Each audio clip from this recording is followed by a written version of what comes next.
Hey, these are my 9 people. 1, 2, 3, 4, 5, 6, 7. Don't mind them. 8, 9. Don't mind them. Okay, I'll be 9. Okay.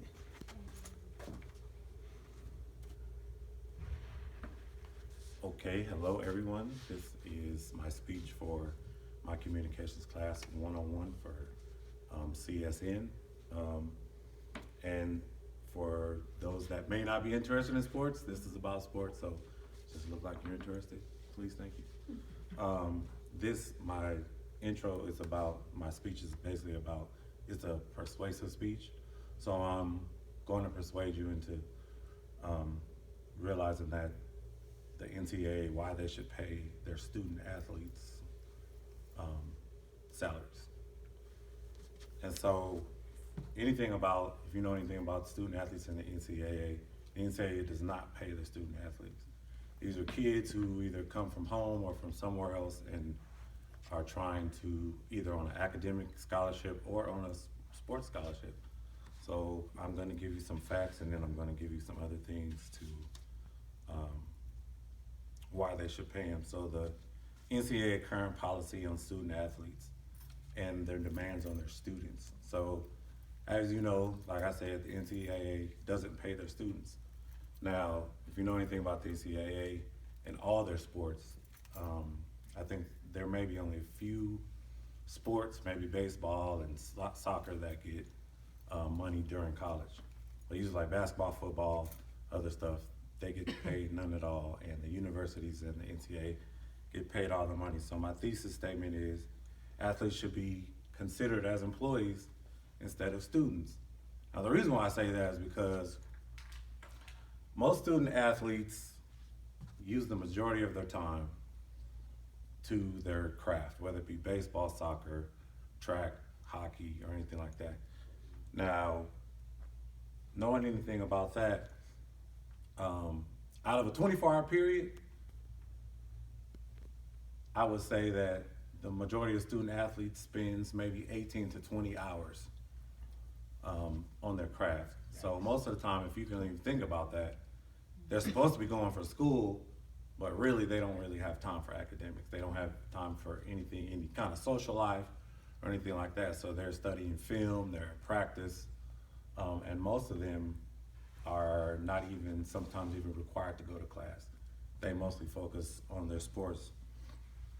And so most of them, the percentage is probably more like somewhere between 40 and 60% of their time is focused on that.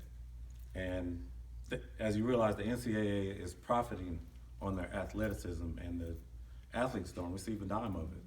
So if you think about it, if anybody knows about, in the early 90s, probably about the Fabulous Five in Michigan and the Fab Five, and you know, they were the most probably popular college basketball team in history. They traveled and did all this stuff, but they never received anything. I think their jersey sales and their memorabilia and stuff like that probably came out to somewhere close to $1 billion in sales.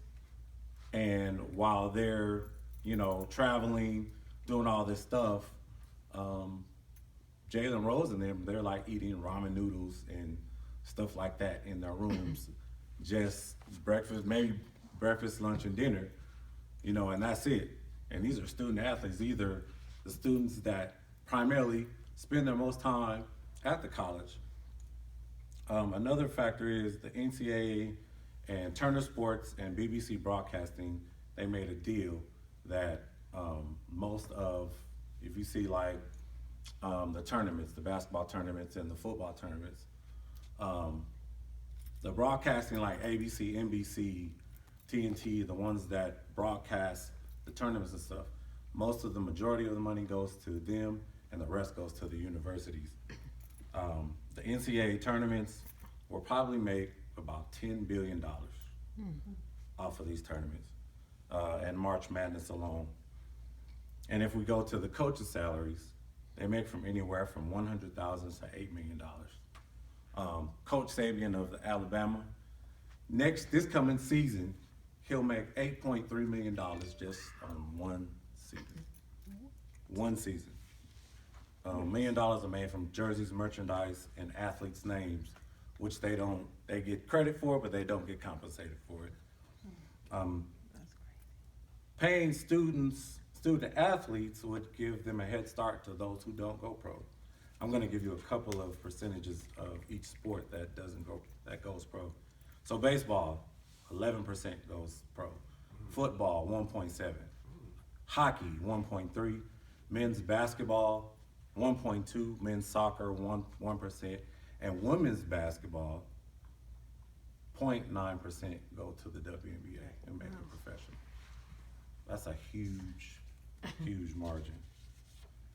And so less than 5% of college move on to professional sports, which means they never get an opportunity or compensated afterwards. So they work for the university, they do this for 4 years, and they don't go pro. And then because of the majors, most of them majors in like communications or something that's not really important, just because that's what their coaches tell them to do, is get them to get these mediocre scholarships where they can't do anything after they're done. So they're done, and the only job they can get is McDonald's or work at the local gas station or Mom and Pop's Pizzeria or wherever they're from. So in many student athletes, colleges may never get a chance to have internships or real jobs. So most of the time they may have to just go back to college for 2 or 3 more years and get something that's where they can provide for themselves. And if they have families, we're not even talking about if they have families or not. And then there's the athletes that are on scholarships, on basketball scholarships, that have injuries, career injuries, which means once they get injured and they're no longer needed, their scholarships are cut. So what does that do to them? That most of them drop out of college because they can't do anything else, and because of the non-academics in there that they didn't take, they can't do anything else after that. My opposing point would be about the educational experience is hindered by student-athlete commitments. Athletes don't have money for living expenses. They probably, most of them, if they're on scholarship, they either have them for books, room and board, sometimes food. Nowadays, I believe within the last couple of years, they've just gave them stipends to be able to live on. But I'm sure back before then, most of the students that didn't even have enough money to eat. They just went to class, and wherever they could get food from, they could, and that was pretty much it. And it's bad, especially for those that are not on scholarships, that those may have gotten borrowed money and stuff like that, and some scholarships, and maybe not, their school's not being paid for, especially if they're after huge universities. And we're not even talking about the ones that go to the smaller universities who can't give our scholarships. So think about how much they struggle as well. I think in my closing point that there should be some kind of salary cap on college students, that they should be allowed a certain amount to live on, to anything like that, because it'll give them a fighting chance to make it after college if they don't go pro. So most of them probably won't. So I think they should give it. So thank you. This is my speech, and thank you guys for listening.